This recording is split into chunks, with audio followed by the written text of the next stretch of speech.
بسم اللہ الرحمن الرحیم۔ معزز ناظرین السلام علیکم، میں ہوں حکیم ابو حسان۔ ناظرین، آج کا ہمارا ٹاپک ہے تیزابیت کے اسباب اور علاج۔ ناظرین، بدہضمی، معدے میں گیس، پیٹ کا بھاری پن اور کٹے ڈکار آنا موجودہ دور کے طرز زندگی کی وجہ سے عام تکلیف ہے۔ مرغن غذاؤں کا استعمال، بازاری کھانے، نمک اور مرچوں کی زیادتی، بے وقت کھانے سے یہ مسائل جنم لیتے ہیں، اور اگر مناسب پرہیز نہ کریں تو پھر تیزابیت دور کرنے والی ادویات بھی کوئی اثر نہیں رکھتی۔ درد دور کرنے والی ادویات کے بعد سب سے زیادہ بے جا استعمال ہونے والی یہی دوائیں ہیں۔ اس کے باوجود تیزابیت کے مستقل شکار مریضوں کی تعداد میں اضافہ ہوتا جا رہا ہے۔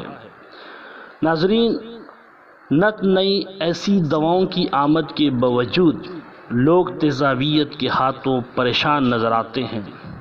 مہنگی دوائیں بھی دستیاب ہیں اور سستی بھی، لیکن دونوں کا اثر ایک ہے۔ اگر دوا لینی ضروری ہو تو کسی مستند حکیم یا مستند ڈاکٹر کے مشورے سے لیا کریں، لیکن اس کے علاوہ یاد رکھیں کہ ان دواؤں پر تکیہ کرنے کی بجائے اپنے طرز زندگی میں تبدیلی لائی جائے اور سادہ طرز زندگی اپنائیں اور وقت بے وقت کھانے اور مرغن غذاؤں سے پرہیز کریں۔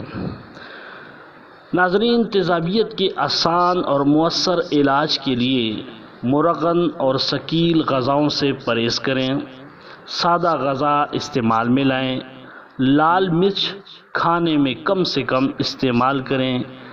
تیزابیت کی صورت میں اچار اور چائے نقصان دہ ہیں۔ اکثر دیکھنے میں آیا ہے کہ تیزابیت کے شکار لوگ چائے کی طلب بھی کرتے ہیں، اس کے بعد ان کو تکلیف شروع ہوتی ہے، جلن شروع ہوتی ہے، کسی کو معدے میں درد بھی محسوس ہوتا ہے، تو اس لیے چائے کا استعمال کم سے کم کیا کریں۔ اس کی جگہ آپ سبز چائے پیا کریں، قہوہ پیا کریں۔ اس کے علاوہ ہو سکے تو کھانا پکانے میں زیتون کا تیل استعمال میں لائیں، اس سے تیزابیت کا بالکل خطرہ نہیں رہتا۔ دودھ تیزابیت دور کرنے میں اہم کردار ادا کرتا ہے۔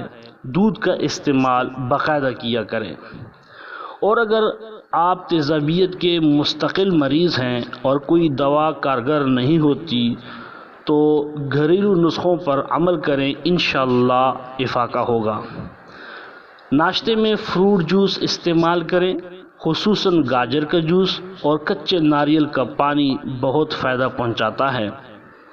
سادہ غذا کے ساتھ سلاد اور سبزیوں کو زیادہ استعمال کیا کریں، خصوصاً پیاز دہی میں ڈال کر استعمال کیا جائے۔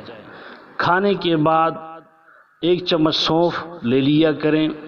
زیادہ تیزابیت کی صورت میں روزانہ دہی میں اسبغول کا چھلکا ڈال کر استعمال کریں۔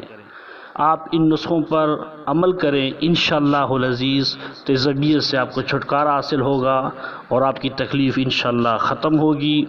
مجھے امید ہے کہ ہماری یہ ویڈیو آپ کو پسند آئی ہوگی۔ اگر ابھی تک آپ نے ہمارے چینل کو سبسکرائب نہیں کیا تو سبسکرائب کیجئے، لائک اور شیئر بھی کریں۔ اپنا بہت خیال رکھیے گا، مجھے اپنی دعاؤں میں یاد رکھیں۔ اللہ حافظ۔